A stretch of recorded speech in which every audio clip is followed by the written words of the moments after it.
Hello friends, let's start today's class. चलिए आज का क्लास चालू करते हैं। और आज के क्लास में हम पढ़ने वाले हैं स्तूप 1 सांची के बारे में।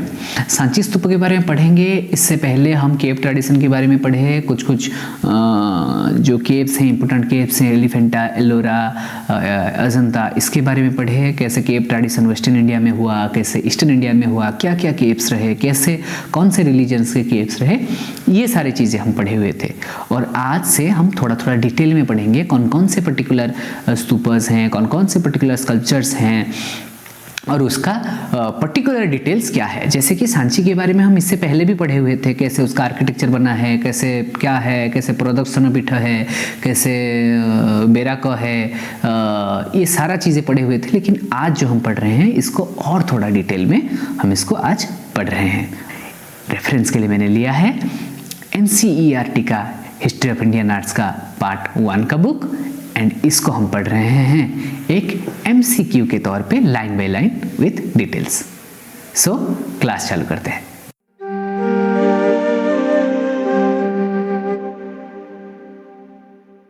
जो इमेज आप देख रहे हैं अभी सामने, ये है स्तूप 1 सांची। ओके, सांची का 1 नंबर जो स्तूप है, ये इमेज आप यहाँ पे देख रहे हैं। इसके बारे में एक बार थोड़ा सा जान लेते हैं। आप इसको इमेज अगर देख लिए तो इसके बारे में और थोड़ा सा आगे जान लेते हैं। सांची, और ये बहुत ही इंपॉर्टेंट है, इसमें बहुत सारे MCQs हैं, तो इसको आप ध्यान से पढ़ना भी चाहिए। Sanchi about 50 kilometres from Bhopal, capital city of Madhya Pradesh का जो कैपिटल सिटी है भोपाल, उससे 50 किलोमीटर दूर में सांची है। Is a world heritage site, एक वर्ल्ड हेरिटेज साइट है। Along with the relatively small stupas, there are 3 main stupas at Sanchi. 3 main स्तूप हैं। ओके, 3 मेन स्तूप। Stupa 1 is presumed to have the relics of Buddha. Stupa 2 relics of 10 less famous arhats belonging to 3 different generations. The names are found on the relic casket. And Stupa 3 is relic of Sariputta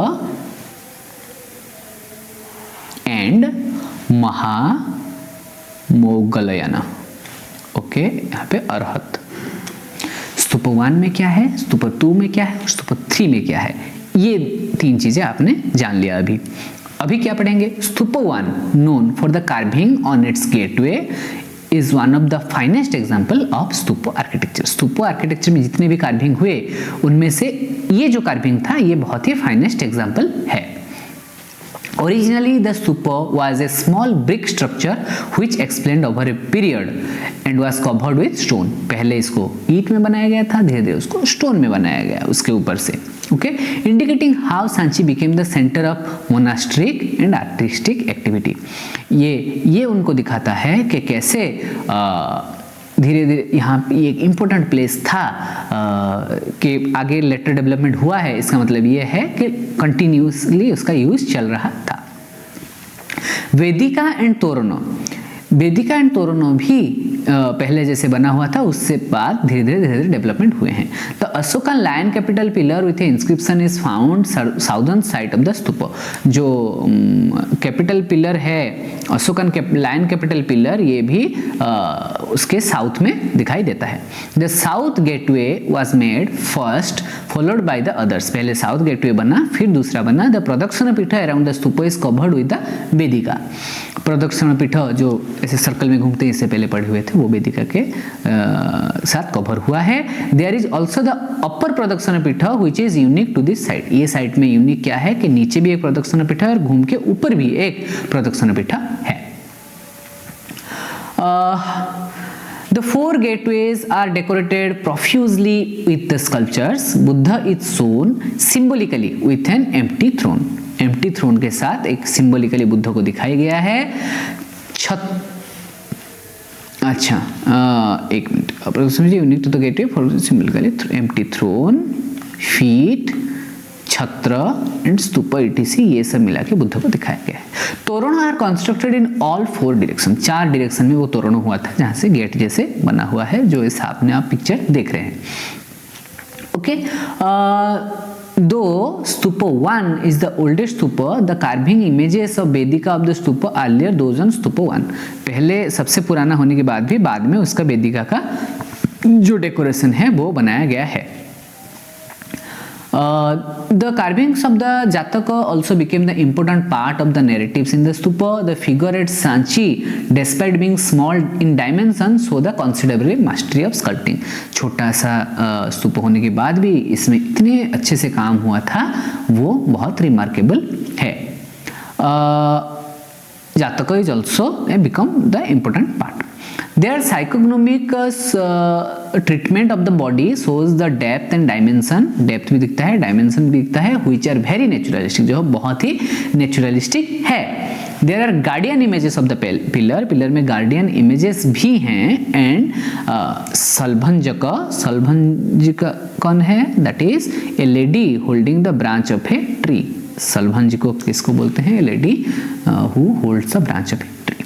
Sculptures are remarkable in their treatment volume. Volume का treatment कैसे? ये भी बहुत remarkable sculpture है।